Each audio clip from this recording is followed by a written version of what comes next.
반갑습니다, 여러분. 게시탐정 장전도사입니다. 오늘 여러분들께 3차 세계대전의 개막이라는 제목으로 이제 이야기를 드릴 거예요. 왜 소제목이 어미노 목사님이냐고요? 그건 이유가 있어요. 지난번에 제가 여러분들께 한 반년 전이었나? 그때 2020년에 일어날 일이란 제목으로 이제 어미노 목사님이 하신 설교 내용에 대해서 한번 이렇게 의견을 나눈 적이 있었죠. 오늘은 그것에 아마 후속작 정도에 해당하는 내용입니다. 오늘도 이제 이 어미노 목사님의 설교 내용을 소재로 해서 약간의 의견을 나눠볼까 합니다. 그때였죠. 총선 끝나고 얼마 안 돼가지고 4월 말이었나 그랬습니다. 4월 28일로 기억하는데 2020년에 일어날 일들이라는 제목으로 올렸죠. 그 예측이 2020년 1월 19일에 올라간 방송이었습니다. 그러니까 어미노 목사님이 원래 그 방송 올렸을 때가요. 이제 10월 달이 다 됐죠. 이제 10월 달도 벌써 이제 후반으로 넘어가고 있는데 이제 두 달이면 2020년도 끝입니다. 어디 그 내용이 얼마나 성사됐나 되게 궁금하더라고요. 그래서 다시 한번 펼쳐봤어요. 나름의 AS를 위해서. 올해 1월경에 어미노 목사님이 예측하신 이제 2020년에 일어날 일들은 이렇습니다.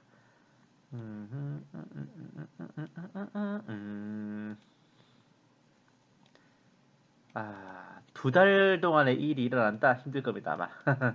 기타 지역에서는 네타냐후가 이스라엘 땅을 모두 회복하고 이어서 간츠가 집권해서 알리아법을 개정한다. 신사도 사역자들이 말하는 대부흥은 없고 우리나라의 차별금지법이 시행된다. 2020년 6월 헤이그 종교통합회의로 제3성전이 건축된다. 중국에서 일어날 일들은 이래요. 중국 붕괴 카운트다운, 공산당 주요 간부들의 탈출 준비, 홍콩 사태로 대만이 반기를 들어 독립시도, 올해 후반기부터 중국 경제가 붕괴되고 중국이 무너지고 전 세계는 사회주의화.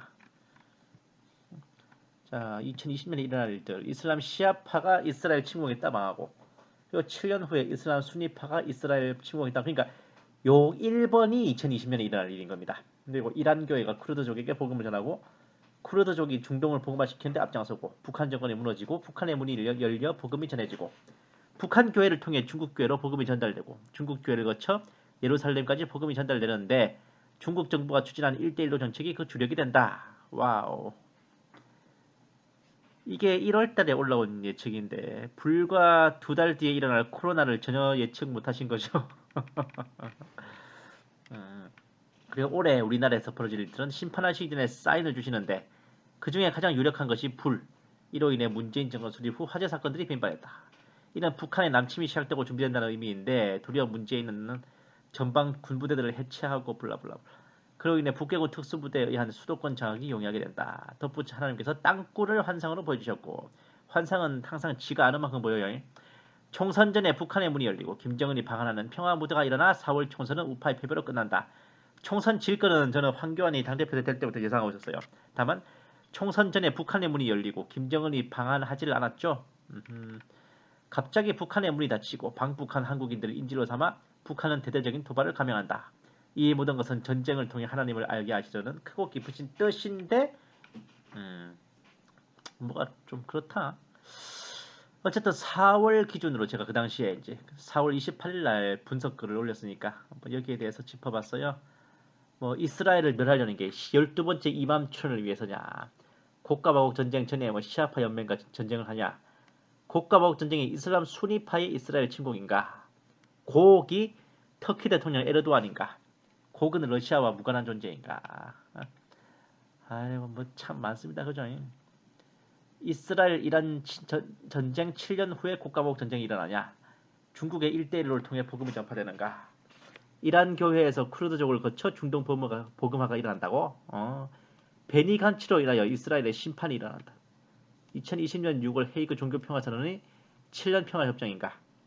하나님께서 남침 땅굴을 보여주셨다고? 4월 총선 전에 김정은의 방한이 있고 북한의 문이 열린다. 자, 여기에 대해 궁금하신 분들은 4월 28일에 본 게시 탐정이 올린 방송을 보시기 바랍니다. 결론부터 말하자면 2020년 10월 현재 모조리 나가리 됐습니다. 확실히 예측은 함부로 할 수 없는 건가 봐요. 그런데 제가 새 의뢰를 받았던 게 생각이 났어요.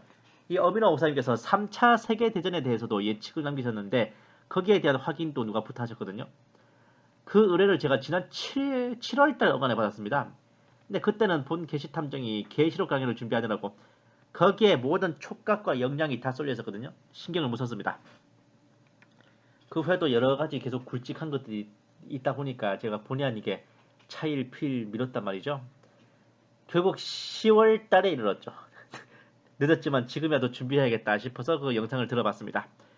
지난 6월 14일에 올려진 3차 세계대전의 서막이라는 제목의 설교였고, 전쟁 관련된 것은 본 게시 탐정이 매우 관심이 많은 주제라서 귀 쫑긋 세우고 들었습니다.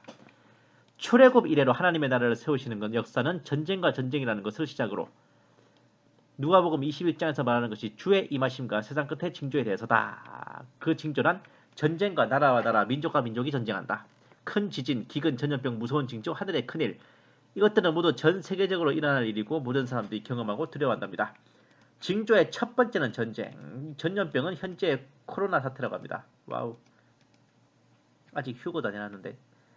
자, 이제 설교의 중점인 전쟁. 여기에 이제 중점을 맞추셨죠? 이스라엘에서 일어난 전쟁이고 이스라엘과 연관된 전쟁. 이 전쟁으로 이스라엘의 회복은 이 전쟁을 통해 일어나고 그 서한지구 합병으로 땅을 회복하는 겁니다. 이스라엘이 회복되면 메시아가 오신다. 그리고 이스라엘의 회복은 전쟁을 통해 일어나는 거죠. 회복의 열쇠는 세 가지. 첫 번째, 12지파의 온전한 회복인 알리야. 토종 유대인만이 아니라 전체 이스라엘 지파들의 귀환과 회복입니다. 각국에서부터 다 돌아와서 이제 간단한 검사를 거친 후에 이제 인정받는 거죠, 유대인으로. 두 번째는 창세기 15장에 나와 있는 대로 영토의 회복입니다. 뭐 웨스트뱅크 지역을 합병하는 걸 포함해서입니다. 세 번째는 메시아를 영접하는 거죠. 대환란을 겪은 후 메시아를 부를 때 지상재림하여 구원하신다, 이겁니다. 이것들은 모두 다 전쟁으로 연결되어지는데 이 전쟁은 유대인 입장에서 봤을 때는 이스라엘 땅의 회복을 위한 전쟁, 이방인 입장에서는 땅끝까지 전해지는 복음의 행진으로서의 전쟁이랍니다. 뭔가 좀 생소한 표현이 나오죠. 이사야 19장에 왕의 대로가 열려지는 것은 이제 애굽에서 시리아까지 이제 뭐 길이 열리는 것인데 이것은 유대인들의 역할이랍니다. 그리고 에스겔과 요것과 그 연관이 있는 거지. 에스겔 43장 복음의 행진은 이방인들의 역할이라는데 한국에서 이스라엘까지의 그 흐름이 왕의 대로가 열리는 방향이고 전쟁이 일어날 수 있는 지역들이라고 합니다. 제가 이거 나중에 이제 다 설명드릴 거예요. 이게 1시간 14분짜리 설교를 제가 지금 몇 페이지로 요약하는 겁니다.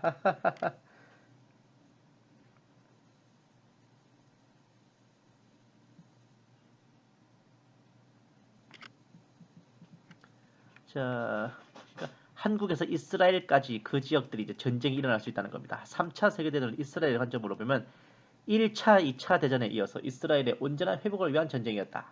1차 대전으로 인해서 이스라엘의 독립을 위한 뭔가 정서적 기반이 마련됐고 뭐 벨푸어 선언 이런 거 있잖아요. 2차 대전이 끝나고 마침내 이스라엘이 건국을 했죠. 3차 세계대전.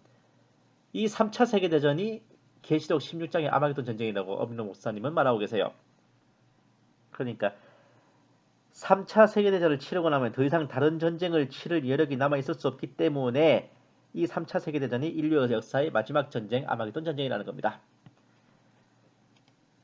그러니 그 이전에도 조그만 전쟁들이 있는데 이것은 왕의 대로를 하나하나 열어가는 과정이고 또한 아마겟돈 전쟁을 준비하는 과정이랍니다. 이 3차 세계대전 이전의 작은 전쟁들은 한국에서부터 이스라엘에 걸친 지역에서 벌어집니다. 1차 대전은 유럽, 2차 대전은 유럽과 동아시아, 3차 대전은 이스라엘과 중동에서 일어나는데 이제 그 전에 이제 그 3차 대전 아마겟돈을 준비하는 작은 전쟁들은 한국과 이스라엘을 중심으로 이제 위험성이 높죠. 우리나라가 이제 우리나라에서 복음의 행진이 출발을 하는데 사탄이 북한, 중국, 이란 등을 통해서 그 왕의 대로를 막고 있다는 겁니다. 특히 북한, 중국 같은 이런 공산주의 국가들의 벽을 넘으면 이제 이란을 비롯해서 이슬람의 벽이 딱 틀어막고 있죠. 그러니까 아마겟돈 전쟁 3차 대전을 통해서 이 공산주의의 벽, 이슬람의 벽이 딱 쳐 부셔지면은 왕의 대로가 완성된다 이런 겁니다. 그런데 여기서 우리나라의 상황은 4월 총선이 졌기 때문에 적화 세력과 싸울 수 있는 조직이 없다. 정치적으로는 회복 불가. 2년 전 문재인 정권이 들어서면서 청와대와 행정부를 장악하고 4월 총선으로 입법부를 장악했다.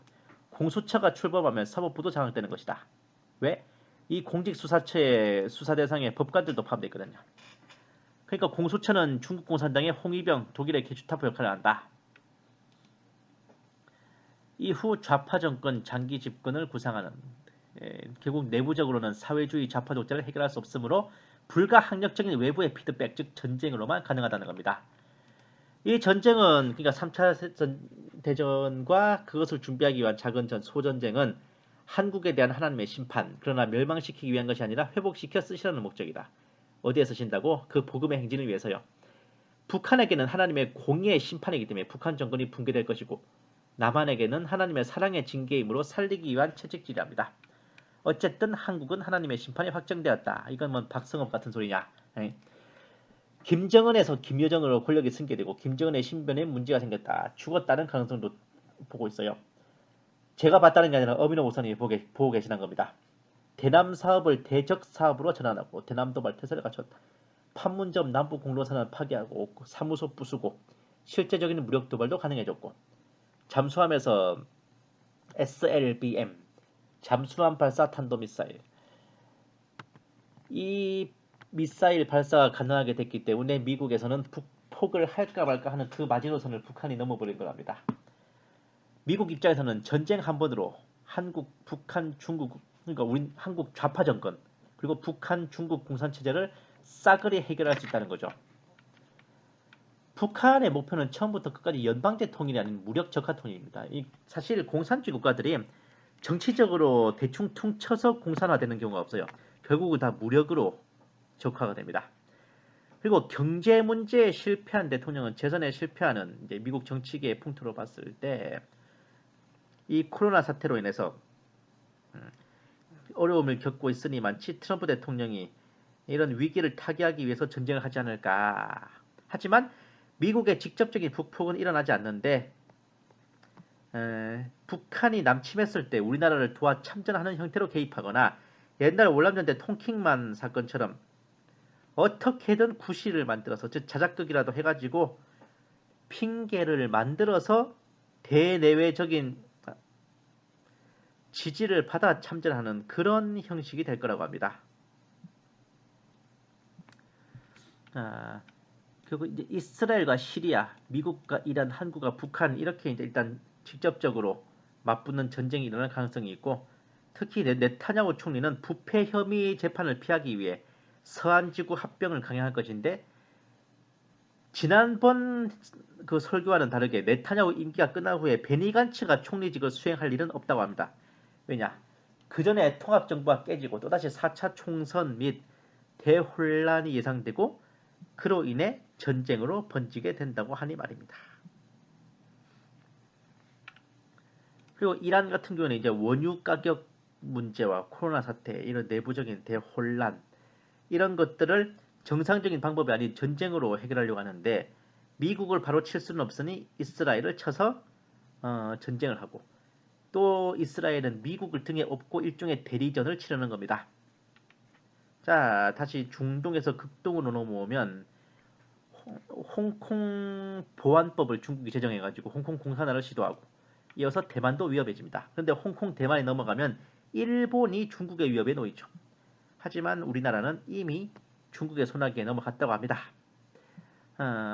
쭉 보면 홍콩에서부터 이제 국지전이 벌어질 가능성이 있는데 결말은 미국에 의해 정확히 말하면 트럼프 대통령에 의해서 중국이 무너지고 이후 왕의 대로가 열려 이스라엘 회복의 길이 열린다는 거죠. 우리가 아랍의 복음을 전하면 아랍인들이 이스라엘에 전도하고 중국과 북한이 무너지면 평화의 시기가 반드시 오게 되는데 그 기간에 예루살렘의 제3성전이 건립되고 그 잠시 평화로운 기간이 지나고 3년 반이 딱 되면 적그리스도가 등장한답니다. 그리고 그 7년의 마지막에 3차 세계대전 아마게돈 전쟁이 열리고 그 전쟁 와중에 예수님의 지상재림 천년왕국이 건설된다는 거죠. 뭐가 좀 듬성듬성 빠진 것 같아 그죠 내용이. 이런 일이 일어나기 전에 크리스천들을 핍박하고 환란에 넘겨주는 그런 일이 벌어지는데 그러니까 누가복음 21장에 나온 것처럼 지금 이 시대가 바로 그런 시대랍니다. 어쨌든 우리는 다가올 전쟁과 환란을 대비하고 준비해야 되고 특히 전쟁이 끝나면 복음의 행진, 열린 왕의 대로를 통해서 복음의 행진을 해야 되기 때문에 그 복음의 행진에 우리 성도들이 준비되어 쓰임받아야 한다고 합니다. 설교만 보면 참 감동적이고 연구를 많이 하신 분석입니다만은 감동은 여기까지만 받으세요. 이제부터 본 게시 탐정의 추리가 시작되겠습니다. 올해 1월달 설교와 몇 가지 비교해보자면 네타냐후가 이스라엘 땅을 회복하고 간츠가 집권해서 알리아를 시행한다고 하셨는데, 자, 이번 설교는 보시면 간츠의 집권은 없고 네타냐후 이후에 이스라엘은 대혼란에 빠져 전쟁으로 치닫는다고 하십니다. 자, 2020년 6월 헤이그 종교통화 선언으로 제3선전이 건립된다고 하셨는데, 이번에는 이제 미중 전쟁 이후에 그 잠시 있는 평화의 시기에 제3성전이 건립된다고 하시죠. 아우, 입술이 마르니까 말을 못하겠어. 자, 그리고 이슬람 시아파 연맹이 이스라엘을 침공했다가 7년 후 수니파 연맹이 이스라엘을 침공하는 것이 곡과 전쟁이다 라고 하셨는데, 이번에는 이제 3차 세계대전은 곧 아마겟돈 전쟁이라고 하셨습니다. 그럼 곡과 전쟁은 뭐지? 아마 아마겟돈을 준비하는 작은 전쟁 중에 하나겠죠. 마곡 왕 곡은 터키 대통령 에르도안이다 라고 하셨는데, 이번 편에서는 언급이 아예 없었습니다. 일일이 대조하기 귀찮아가지고 제가 몇 개만 딱 열거해봤거든요. 지난 5개월 사이에 뭔가 해석의 변화가 좀 있으셨어요. 예측이야 뭐 이래저래 상황 변화에 따라 흔들릴 수 있지만은 몇 가지 짚고 넘어갈 부분들이 있어서 문의하고 싶습니다. 라고 쓰고 반증을 제가 좀 하고 싶어요. 1번 3차 세계대전은 명백히 7년 대환란의 일부입니다. 정상적인 인류 역사가 종료되고 최후 종말의 때로 접어드는 오프닝이에요. 다니엘 선지자가 예언한 바대로 이스라엘을 대상으로 한 마지막 한 일회에 벌어질 일인데, 이스라엘은 조연의 단역이고 지나치게 우리나라 위주로 서술하고 있습니다. 이스라엘이 메인이고 그 외 다른 나라들이 곁다리인데 이게 주객이 전도됐어요. 우리나라가 마치 심판이 확정되어 그때 박살이 나는 메인이고 이스라엘이나 기타 등등 다른 나라들은 들러리 같습니다. 이거 제가 글로 써서 이렇지 직접 들어보시면 진짜 1시간 14분 설교 거의 대부분이 우리나라 얘기를 하십니다. 2번 누가복음 21장은 대환란 때 일어날 일을 설명하고 있습니다. 언급했듯이 3차 세계대전, 핵전쟁은 대환란의 일부로서 벌어지는 일인데 그 전에 휴거에 대해서 전혀 언급하시지 않는 이유가 궁금해요. 아예 마지막 멘트에서도 다가올 전쟁과 환란을 대비하고 준비하라고 하시죠. 마지막 복음의 행진에 쓰임받아야 한다고 하시죠. 휴거는 그러면 언제 일어납니까? 세 번째, 3차 세계대전이 터진 후에 다른 전쟁을 더 할 여력이 없으니 그 전쟁이 아마겟돈 전쟁이라고 하시는데, 그러면 에스겔 38장의 곡과 마곡 전쟁은 3차 세계대전 이전의 작은 전쟁이고 아예 전 3년 반 막바지에 인류 3분의 1을 날려버리는 유브라데 전쟁도 벌어지는데 그것도 3차 세계대전을 준비하는 작은 전쟁입니까? 곡과 마곡 전쟁만 해도 침략군들이 패퇴하면서 방치한 군수품을 정리하는 데만 7년이 걸린다고 할 만큼 거대한 전쟁인데요. 그리고 터키 따위가 비벼볼 만한 각이 아닌데 이게. 자, 4번 에스겔 38장의 곡과 마곡 전쟁의 주역인 마곡 왕 곡은 러시아의 지도자, 지금 기준으로는 블라디미르 푸틴이라는 것이 전통적인 세대주의 종말론 해석의 정설입니다. 그런데 무려 3차 세계대전에 대해 설명하면서 곡과 마곡에 대해서 전혀 언급되지 않고 한국, 중국, 미국, 이스라엘 등이 모두 등장하는데도 러시아를 한 번도 언급하지 않는 이유가 궁금합니다. 본 게시탐정이 종말론 연구 24년 하면서요, 3차 세계대전 설명하는데 러시아가 한 번도 안 나오는 분석은 처음이에요. 금시초문입니다, 진짜. 자, 이사야 19장 왕의 대로 드디어 나왔습니다. 여기에 대해 정말 자주 언급하시는데 과연 해당 본문의 내용과 문맥을 정확히 해석한 내용이 맞습니까? 본 게시탐정이 이런 질문을 하는 데는 이유가 있습니다. 자, 이 대로가 나오는 해당 본문이 이겁니다. 이사야 19장 23, 24절 말씀. 그날에 이집트에서 아시리아까지 대로가 있게 되리니 아시리아인이 이집트로 들어갈 것이며 또 이집트인도 아시리아로 들어갈 것이라. 그러면 이집트인들이 아시리아인들과 함께 섬기리라. 그날에 이스라엘은 이집트와 아시리아와 더불어 셋 가운데 하나가 될 것이며 땅 가운데 복이 되리니. 어쨌든 본문 내용만 보면 그 무슨 왕의 대로가 열리는 거는 이스라엘과 이집트와 아시리아가 다 함께 소원의 선을 잡고 빙빙 돌면서 하나님께 이쁨을 받는 때입니다. 이 다음 구절이 뭐냐면은 내 백성 이집트야 내가 창조한 아수르야 뭐 이런 말씀이거든요. 거의 천년왕국 때나 돼서야 일어날 수 있는 상황이에요. 문제는 이제 본 계시 탐정이 의문을 가져봅니다. 이사야 19장의 내용 자체가요. 이스라엘을 대상으로 하는 말씀이 아니라 이집트를 대상으로 하시는 말씀입니다. 19장 1절부터 25절까지 모든 내용이 이집트에 내려질 처벌과 징계와 심판이고 결국은 하나님께서 이집트를 회복시키시고 건지시고 이집트인들이 하나님께로 돌아와 경배하게 된다는 내용이죠. 왕의 대로가 나오는 요 바로 앞 구절과 함께 보겠습니다. 주께서는 이집트를 치시리니 주께서 이집트를 치시고 또 치유하시리라. 그러면 그들이 곧 주께로 돌아올 것이니 그러면 주께서 그들의 간구함을 들으시고 그들을 치유하시리라. 그날에 이집트에서 아시리아까지 대로가 있게 되리니 아시리아인이 이집트로 들어갈 것이며 또 이집트인도 아시리아로 들어갈 것이라. 뒷부분 생략할게요. 이사야 19장에서 이스라엘은 24절에 딱 한 번 나와요. 그날에 이스라엘은 이집트 아시리아와 더불어 셋 가운데 하나가 될 것이며 이스라엘이 그 대로를 여는 주역이 아닙니다. 그냥 이집트 아시리아와 함께 복받는 나라로 선다. 이렇게 약간 얹혀서 나와요. 그리고 이 왕의 대로의 용도가 뭡니까? 뭐 복음 전하고 이런 거는 아무 상관없어요. 이집트와 아시리아 국민들이 서로 왕래하는 진짜 그 도로 용도라니까요. 그리고 보세요. 그 대로가 열리는 날이 언제입니까? 주께서 이집트를 치시고 치유하시고 그들이 하나님께로 돌아오는 그 타임이야.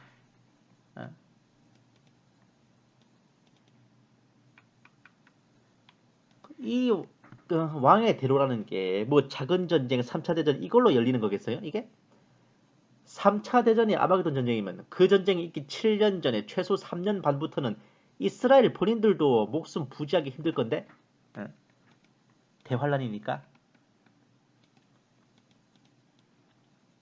그리고 이 대로를 뭐 전쟁으로 연다는 말이 어디 있어요 여기? 이사야 19장 전체를 다 보세요. 그런 말 한마디도 없습니다. 자, 마찬가지로 6번. 에스겔 43장에 근거하여 복음의 행진을 말씀하셨는데 이 또한 해당 본문의 내용과 문맥을 정확히 해석한 내용이 맞습니까? 우리나라 성도들이 중국을 거쳐 아랍 이란에 복음을 전하고 그를 통해 이스라엘로 복음을 전하는 이른바 복음의 행진을 해야 한다.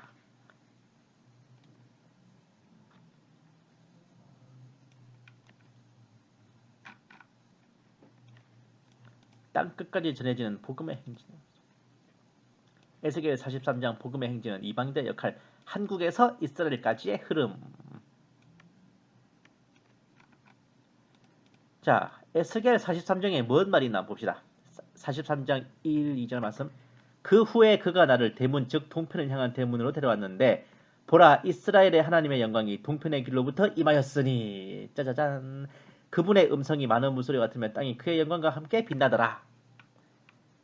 그러니까 설마 하나님의 영광이 동편의 길로부터 임했다는 저 구절을 보고 우리나라 그러니까 동편인 우리나라에서부터 시작해서 이스라엘로 복음의 행진을 해야 한다는 걸 떠올리신 거 아니죠? 에이 설마 그랬겠어 진짜? 에? 진짜 유감스러운데요. 에스겔 38, 39장 곡과 마곡 전쟁 예언 이후로는요. 모든 내용이 실사가 아니라 환상입니다. 미래 이스라엘의 영토와 율법, 제사 규칙, 각 지파별 설명 등이에요. 가장 중점적으로 에스겔 선지자에게 보여주신 것은 바로 성전에 대한 겁니다.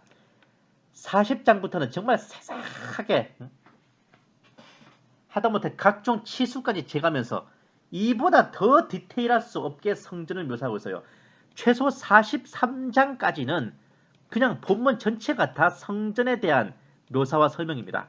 근데 여기에 무슨 복음 전하는 무슨 기 나오고 그래? 문맥 자체가 전혀 그 얘기가 나올 스토리가 아니에요. 자, 이제 본 게시탐정이 그 동편의 길에 대해서 한번 앞뒤 무삭제 버전으로 보여드릴게요. 42장 9절 말씀. 이 방들 아래로부터 동편에는 입구가 있으니 이는 바깥들로부터 그들 안으로 들어가는 것이더라. 42장 10절. 그 방들은 동편을 향한 뜰의 벽으로 두껍게 되어 있고 따로 떨어진 곳과 또 건물과 마주보고 있더라. 15, 16절. 그가 안쪽 건물을 재는 것을 마치고 나서 그 전망이 동쪽을 향한 대문 쪽으로 나를 데리고 가 그 사방을 재더라. 그가 청량대로 동편을 재고 그 사방을 재니 청량대로 500리더요. 43장 1, 2절 말씀. 그 후에 그가 나를 대문 즉 동편을 향한 대문으로 데려왔는데 보라 이스라엘의 하나님의 영광이 동편의 길로부터 임하였으니 그분의 음성이 많은 물소리 같으면 땅이 그의 영광과 함께 빛나더라. 이게 뭔 소리야? 그냥 이 성전 기준으로 동편이란 동쪽이라는 거예요. 지금 에스겔이 지금 환상소에서 성전을 보고 있잖아. 그 성전 건물 기준으로 동쪽 부분이라는 뜻입니다. 예? 이 에스겔 43장 1, 2절 요 말씀 이 구절의 스토리상으로 에스겔 선지자는 지금 성전 동대문 앞에 서 있거든요. 근데 동쪽으로 나 있는 대문 앞에 서 있는 거예요. 에스겔이. 그러니까 성전 기준으로 동대문 앞에 쭉 이어진 길이면은 그게 성전 기준으로 동편 길이잖아요. 그쪽 길 끝에서 하나님께서 이제 에스겔을 만들어 딱 왔다 이 말입니다. 오셨다 이 말이에요. 더 정확하게 말해서 에스겔 선지자가 성전 안을 이제 딱 둘러보고 동쪽으로 나 있는 문 앞에 서서 거기서 하나님을 만났다 이런 뜻이지. 동방동편인 한국에서부터 복음의 행진을 해서 이스라엘로 전도하러 가야 된다 그 말이 아니라요. 예. 아니 왕의 대로 복음의 행진 이 두 개가 파쇄되면 이번 설교도 완전 나가리인데 이러잖아. 예? 자, 뭐 마지막은 이제 적그리스도는 제3성전이 건립되고 3년 반 후에 등장하는 게 아니라 그 이전부터 등장해서 7년 평화협정을 맺고 3년 반이 지난 후에 본색을 드러내서 스스로를 하나님이라 참칭하고 이스라엘을 핍박하는 존재입니다. 애초에 적그리스도가 세계의 패권을 잡는 이유가 3차 세계대전을 잘 갈무리해서 평화를 가져왔다는 건데요. 성전 건립되고 3년 반 후에 등장하면 어떡해. 더 하면 안 될 것 같아요. 여기까지 할게요. 다만 확실한 것은 지금은 그 무슨 복음의 행진이고 왕의 대로고 간에 대부흥을 꿈꾸고 부흥의 불길을 타오르게 할 때는 결코 아닙니다. 이제는 교회사를 종결짓는 막장의 국면으로 접어들고 있고 복음을 널리 전하여 구원받는 사람을 더하게 하기보다는 이미 있는 성도들을 건지고 더 굳세게 하고 혹은 그 가운데서 함량 미달의 가라지들을 걸러내는 분리의 역사가 진행 중인 것이 아닌가 합니다. 한마디로 신입사원 모집 안 하고 경력직 정년 보장한다 이거지. 적어도 본 게시 탐정의 생각은 그렇습니다. 시대에 징조랍시고 온갖 음모론과 허탄한 풍설들이 나돋는 판에 이런 것들에 뚝배기를 깨러 다니는 거라. 다들 신부단장 하자면 나대는 판에 구원의 확신부터 가지라고 틈난 대로 떠드는 게 본 게시 탐정의 2대 중점 사역인 이유가 다른 데 있는 게 아닙니다. 일단 예수님의 십자가 복음과 그 구원의 확신을 가져야 구원을 받죠. 구원받아야 휴거가 되죠. 구원의 기준과 휴거의 기준이 다른 거 아니에요. 죽어 천당가나 살아 휴거되나 그게 그겁니다. 똑같은 겁니다. 그리고 온갖 음모론과 풍설에 푹 빠져서 분별을 못해 허우적거린다면 기름병이 비었는데도 꽉 차있다고 착각하는 처녀가 될 테니 말입니다.